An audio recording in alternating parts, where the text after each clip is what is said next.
Del mismo modo, yo he rechazado primero, como si fuese arena, todo lo que había conocido como dudoso e inseguro. Y habiendo considerado, tras eso, que era imposible dudar de que la sustancia que así duda de todo o que piensa existe mientras que duda, me he valido de esto como de una roca firme sobre la cual he puesto los cimientos de mi filosofía. Dice René Descartes en el libro séptimo de las Meditaciones. Soy Jorge León y esto es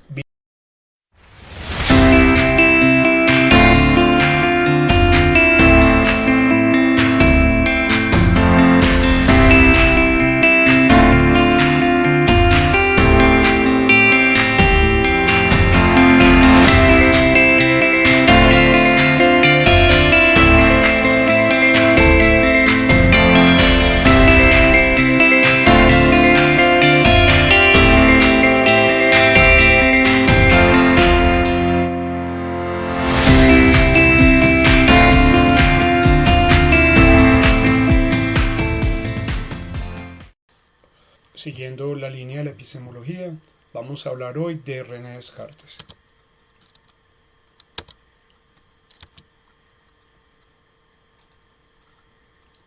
Descartes y los laberintos de la realidad. ¿Qué hace entonces René Descartes? ¿O qué hace tan particular la filosofía de René Descartes? Como lo dicen otros, y es que con René Descartes prácticamente nace la modernidad. René Descartes da un giro epistemológico, un giro de conocimiento y rompe con muchas cosas.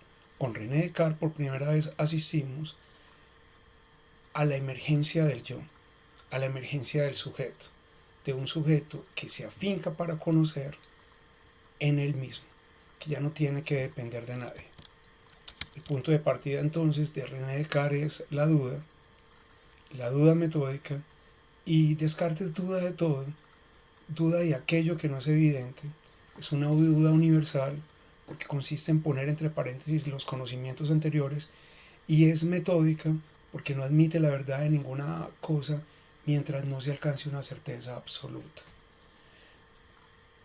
¿De qué duda René Descartes? Duda absolutamente de todo. ¿Y por qué duda de todo? Porque los sentidos lo engañan. Porque eso que él creía que era la verdad, resulta que para él es engañoso. El mundo de afuera no es un mundo donde él está. El mundo de afuera es algo que él empieza a ver con recelo, precisamente porque él se descubre más adelante, como lo vamos a ver, como sujeto. Entonces ya no es la naturaleza la que dicta las leyes del conocimiento, sino que con René Descartes, como dice Giovanni Reale, empieza la segunda navegación de la filosofía, porque René Descartes pone al sujeto como centro, en el centro gravitacional del conocimiento, del pensamiento. No es el sujeto el que está dentro del mundo al que se va a conocer, es el sujeto que se aparta de esa inserción en el mundo y es el que lo va a aprender, lo va a tomar. Una prueba entonces de que los sentidos nos engañan y que René Descartes no estaba tan lejos en el siglo XVI de eso que decía, con lo que con lo que acontece hoy en nuestro mundo, es el trabajo de grado de Sarah Watson. Sarah Watson entonces, con este carro invisible, es un trabajo de una estudiante de diseño gráfico que lo que hace es mimetizar un carro, perdón, que a lo lejos parecería que no está, o sea, que se funde con el paisaje. Los sentidos son totalmente engañosos, de eso no nos cabe duda, y a través de los sentidos era donde nos venía el conocimiento.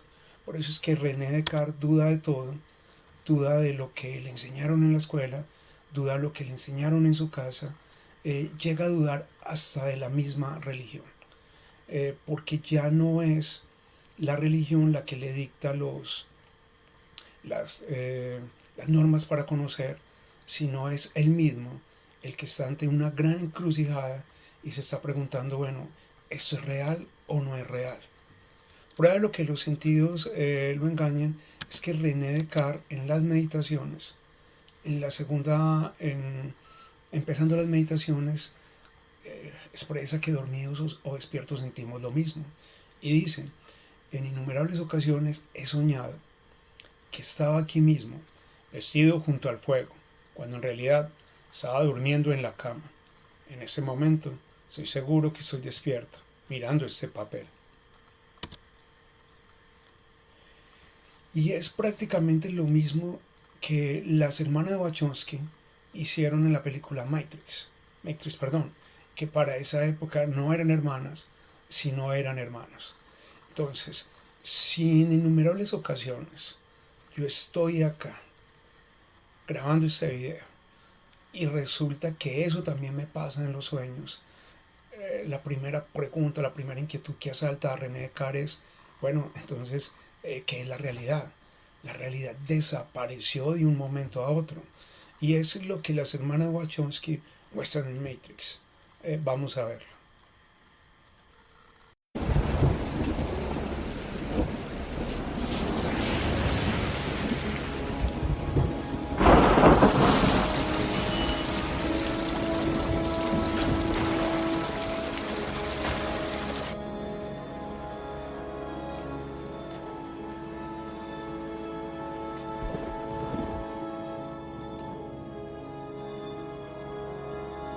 This is it? Let me give you one piece of advice. Be honest. He knows more than you can imagine.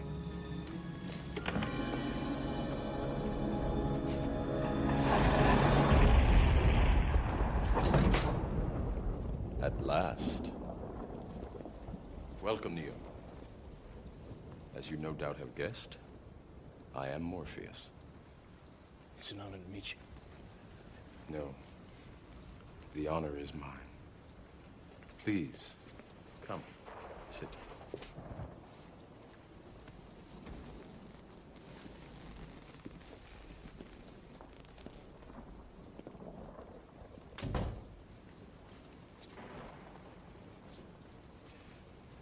I imagine that right now you're feeling a bit like Alice. Tumbling down the rabbit hole? You could say that. I can see it in your eyes. You have the look of a man who accepts what he sees because he is expecting to wake up. Ironically, this is not far from the truth. Do you believe in fate, Neo? No, Why not? because I don't like the idea that I'm not in control of my life. I know exactly what you mean.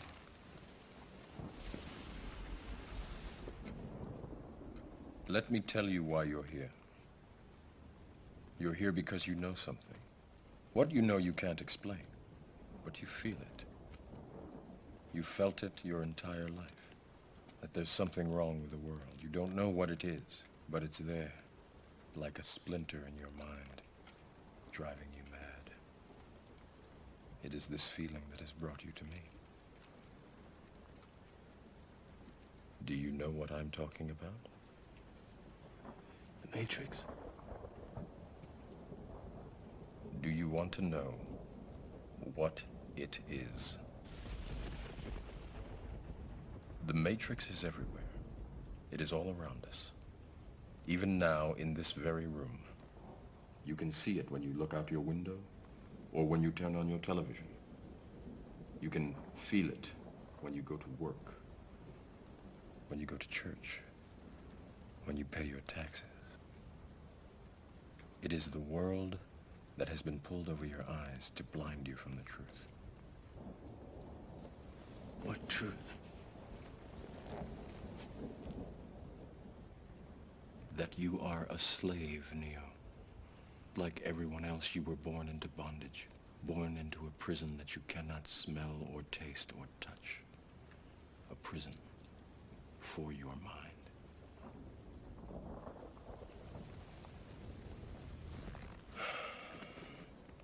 Unfortunately, no one can be told what the Matrix is.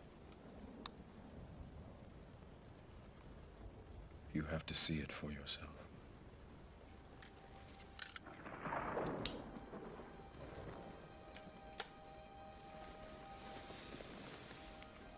This is your last chance.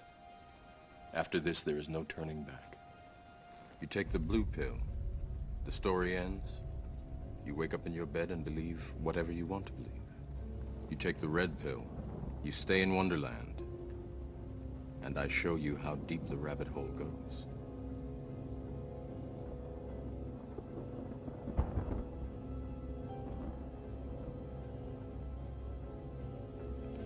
Remember, all I'm offering is the truth, nothing more.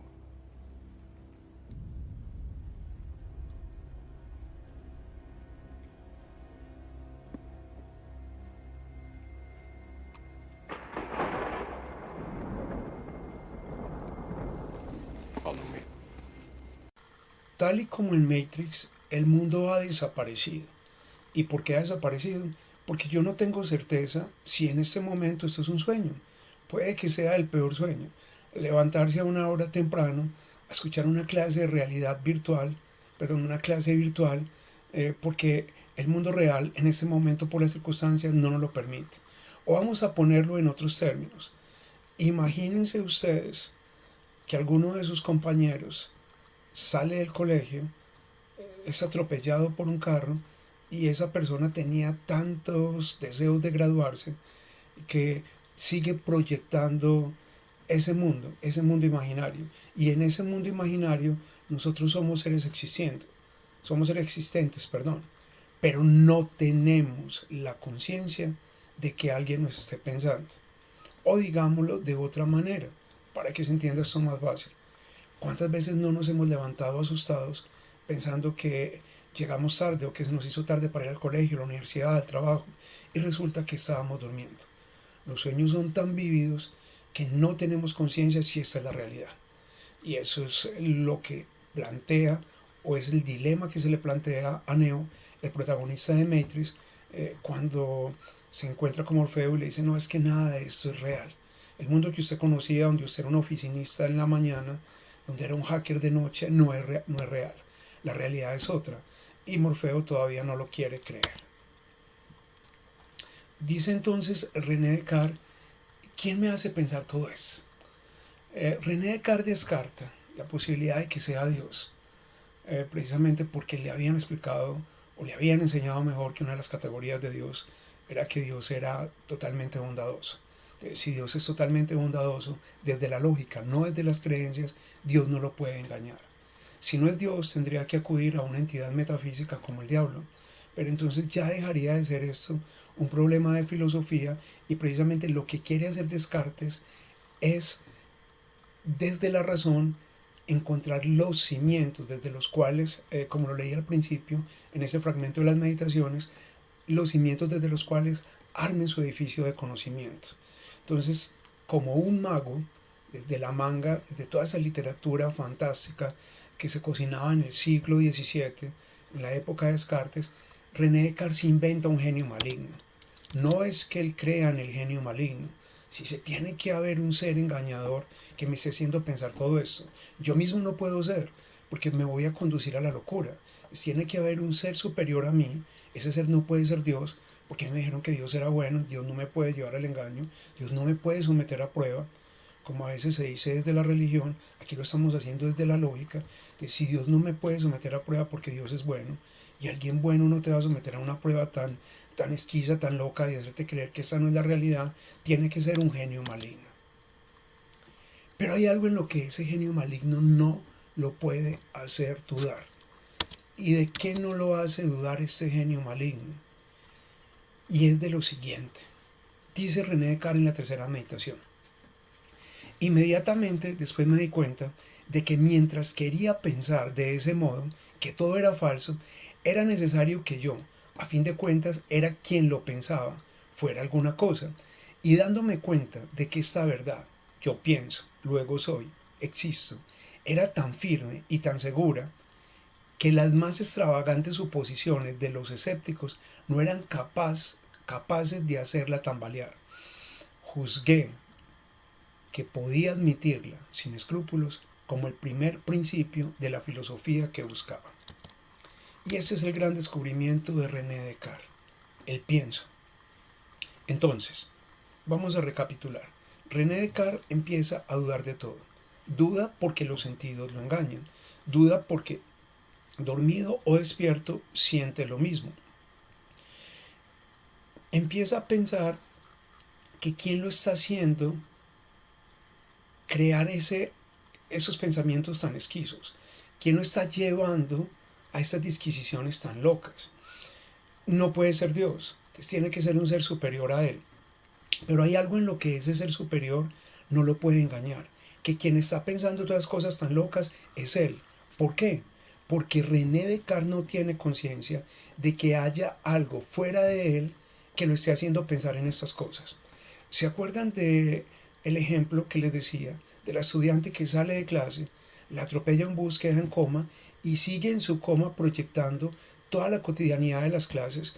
Es decir, mientras está en coma, sigue imaginándose que está yendo a clase a estudiar, y en esas clases estamos todos nosotros. Pues es lo mismo que pasa con el genio maligno de René Descartes. Puede que haya un genio maligno haciéndome pensar que este no es el mundo real, pero si este no es el mundo real, de algo yo tengo esa seguridad, que en ese mundo que se inventó ese supuesto genio maligno, el que está pensando todo eso soy yo, porque yo no tengo una conciencia fuera de mí que me diga que ese mundo existe. Si ponemos el ejemplo de la niña que estaba en coma, yo no tengo una conciencia que me diga, no, veas que usted no existe porque es un coma de Mercedes, su compañera de clase. Nadie me lo está diciendo. Así esto sea un coma de mi compañera Mercedes, en ese coma, en ese mundo imaginario, el que se piensa todo eso, el que está hablando en ese momento, el que está dando una clase de René Descartes, soy yo. Y como yo estoy dando esa clase, como yo no tengo conciencia de que alguien me esté pensando, por lo tanto existo. Por lo tanto, yo soy. Entonces, René Descartes duda, se encuentra con un genio, o mejor dicho, supone que hay un genio, y llega a una certeza. Mientras yo pienso, yo soy. Y es maravilloso, porque lo que hace René Descartes es poner todo en el pensamiento. Así este no sea el mundo real, mientras yo esté pensando, yo existo. Dice René Descartes, ¿qué soy? No sé si soy una persona, pero sí sé que soy una cosa que piensa. ¿Y qué es una cosa que piensa? Una cosa que piensa es una cosa que existe, que ama, que sueña, que toca, que ve. Es decir, todas las percepciones, René Descartes las pone en el pensamiento. Incluso llega a afirmar, sé que puedo sentir porque estoy pensando. En las meditaciones pone el ejemplo de la vela que se quema, de la cera, le dice él, es una vela en el lenguaje nuestro, y esa vela, dice René Descartes, yo sé que se está quemando, no porque veo que se quema, sino porque yo puedo pensar en las magnitudes, puedo pensar en lo pequeño y en lo grande. Todo, absolutamente todo, lo pone en el pensamiento, y llega a eso por pura intuición. Descubre el yo, y descubre por primera vez que el que puede pensar el mundo, que el que puede pensar las cosas del mundo es él, y no es otra persona la que se las dice. Entonces rompe con la tradición. No es que se aleje de la iglesia, ni se aleje de la religión, sino que rompe con la autoridad. ¿Con cuál autoridad? Pues con la autoridad filosófica, que dictaba qué cosas se podía conocer en el mundo. Con la autoridad religiosa, que decía que nosotros estábamos en un orden natural y en ese orden estábamos insertos. Y ese era el orden que debíamos conocer, tal y cual como estaba trazado. Lo que dice René Descartes, no, el que puede conocer las cosas, y no las cosas como están, porque eso duda bastante, no las cosas como son, el que puede conocer las cosas porque las pienso, soy yo. Yo pienso entonces, porque así esta no sea la realidad, quien piensa todo esto soy yo y no otro. Y yo soy, porque yo no tengo conciencia, que era lo que les decía ahorita, que otro esté pensando eso por mí. Si miramos en la película Más extraños que la ficción, pasa totalmente lo contrario a lo que les venía contando en Matrix.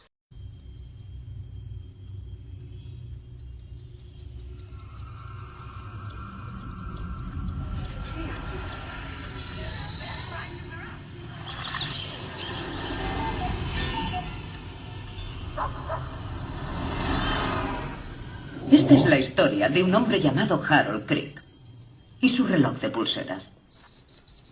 Harold Crick era un hombre de números infinitos, de cálculos interminables y de sorprendentemente pocas palabras. Y su reloj era aún menos locuaz. Cada día laborable a lo largo de 12 años, Harold se cepillaba sus 32 dientes 76 veces. 38 veces de un lado para otro. 38 veces de arriba a abajo. Cada día a lo largo de 12 años, Harold se ataba la corbata con un solo nudo estilo Windsor, en vez de un nudo doble, ahorrándose así hasta 43 segundos. Su reloj opinaba que un solo nudo estilo Windsor le hacía el cuello gordo, pero no decía ni pío.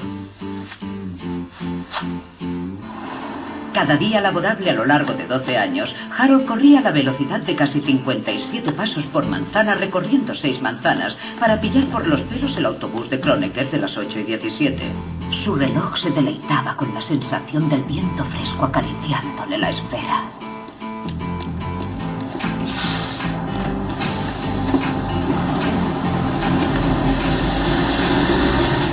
Y cada día laborable, a lo largo de 12 años, Harold repasaba 7,134 expedientes de impuestos como inspector de la agencia tributaria. Reglamento de la 1.46 de guión 2B1, Dayan, gracias.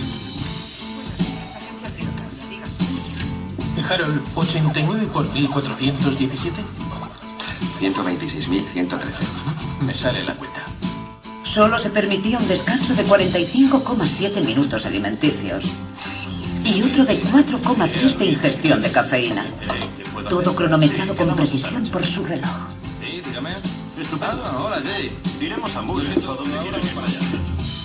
Más allá de eso, Harold vivía una vida solitaria. Caminaba a casa solo. Cenaba solo.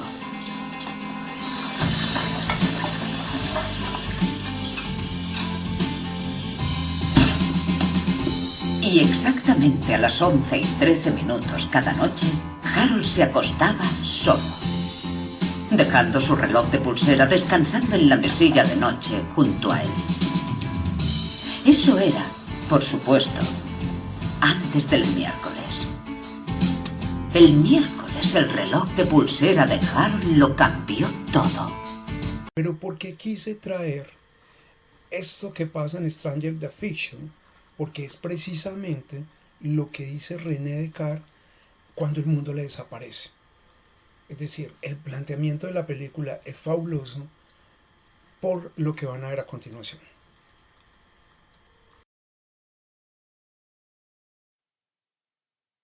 Excuse me. Excuse me. Are you Miss Eiffel? Yes. Am I interrupting? Yes. I'm the assistant your publisher's hired. The publishers think I have writer's block. Do you have writer's block? I don't know how to kill Harold Crick. This is a story about a man named Harold Crick. Harold lived a life of solitude. He would walk home alone. He would eat alone. When others' minds would fantasize about their upcoming day, Hello? Harold just counted brush strokes. All right, who just said Harold just counted brushstrokes? Dave, I'm being followed. How are you being followed? You're not moving. It's by a woman's voice. She's narrating. Oh, Harold couldn't concentrate on his work. I can't think while you're talking. You have a voice speaking to you. About me, accurately, and with a better vocabulary. Harold found himself exasperated. Shut up! Cursing the heavens in futility. No, I'm not. I'm cursing you, you stupid voice, so shut up and leave me alone! So you're the young gentleman who called me about the narrator. The thing to determine conclusively is whether you're in a comedy or a tragedy. Have you met anyone recently who might loathe the very core of you? I'm an IRS agent. Get bent, tax man! Everyone hates me. Well, that sounds like a comedy. Have you written anything new today? I figured out how to kill Harold Crick. Little did he know that events had been set in motion that would lead to his imminent death. What? Why? Hello? Come on! Oh, goody. This woman, Karen Eiffel, one of my favorite authors. That's her. That's the voice. She's the narrator. Karen Eiffel, my name is Harold Crick. I believe you're writing a story about me. Is this a joke? You have to understand that this isn't a story to me, it's my life. I want to live. I need to speak to Karen Eiffel. I'm one of her characters. I'm sorry? I'm in her new book, and she's going to kill me. How exciting is that? Si vieron con mucha tranquilidad el corto, el tráiler, como se mal llama ahorita en el español, de la película, se dieron cuenta que el protagonista es un personaje pensado por otra persona. Y lo más horrible es que si él se da cuenta que él es pensado por otra persona, ya el mundo no tiene razón de ser para él, porque ya deja de ser algo. Es decir, se da cuenta que él es un personaje de la ficción. Es como si me dicen, en el ejemplo que les decía del coma, no, venga, es que eso es un coma de una estudiante suya, o es un coma de su compañera. Hombre, yo no estaría aquí dando una clase, estaría haciendo cualquier otra cosa, o bueno, a lo mejor sí estaría dando una clase porque enseñar me gusta, pero lo que quiero decir es que a lo mejor ni siquiera estaría trabajando, a lo mejor dedicaría a hacer otra cosa, porque en el momento en que esa persona despierte, yo voy a desaparecer. En Stranger Than Fiction, véanse la película, no les puedo contar el final, el personaje entra en contradicción cuando se da cuenta que es la ficción de una escritora, y desafortunadamente el tráiler lo cuenta, y entra en una gran contradicción, entra en una gran crisis, porque se da cuenta que él no es real, que alguien lo está pensando.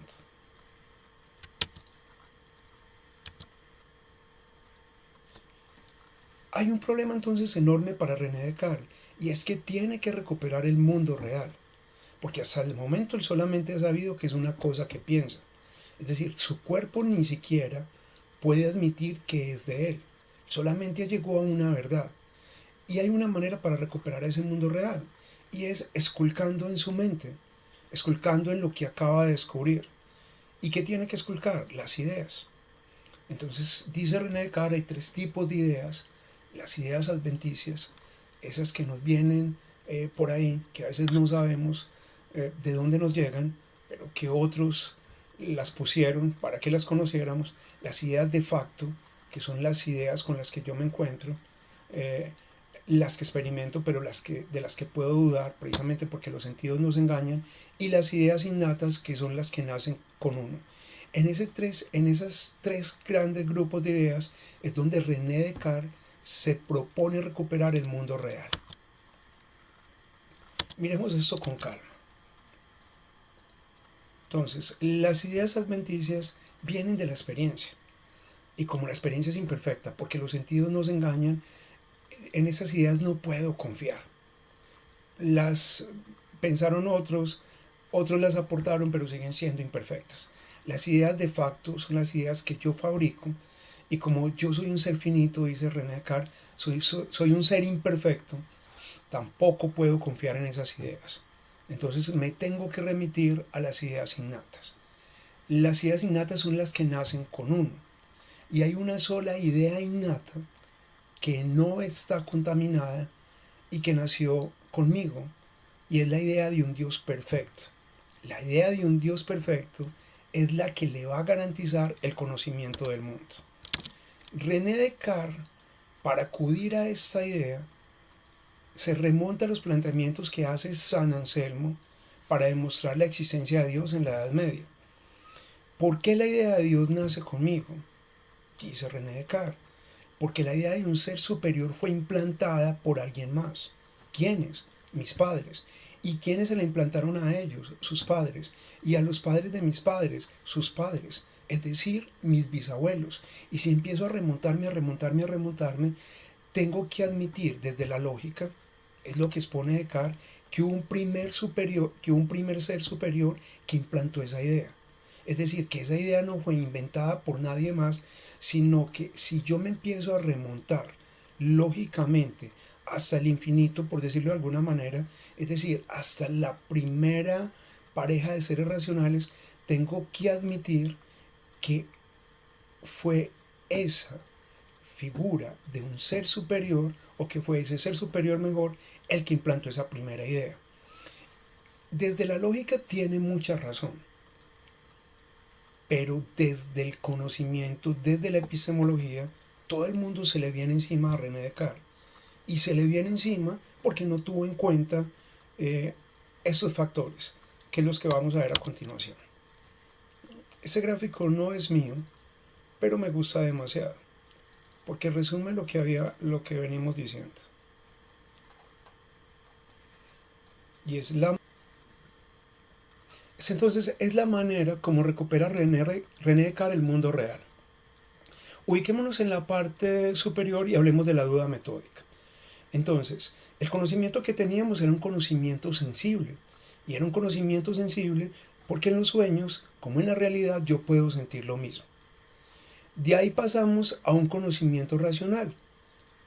Cuando René Descartes empieza a preguntar, bueno, entonces, ¿quién me está haciendo pensar en esas ideas tan absurdas, tan locas? Se pregunta a él, ¿es un genio maligno? Antes se había preguntado, ¿esta es la realidad? ¿Quién me hace pensar eso? Hasta que llego a una certeza. ¿A cuál certeza? A la que mientras yo esté pensando todas esas cosas tan locas, así hay un genio engañador que me esté haciendo dudar de la realidad, mientras yo pienso, yo existo. Y este conocimiento es intuitivo. A este conocimiento llega René Descartes por pura razón.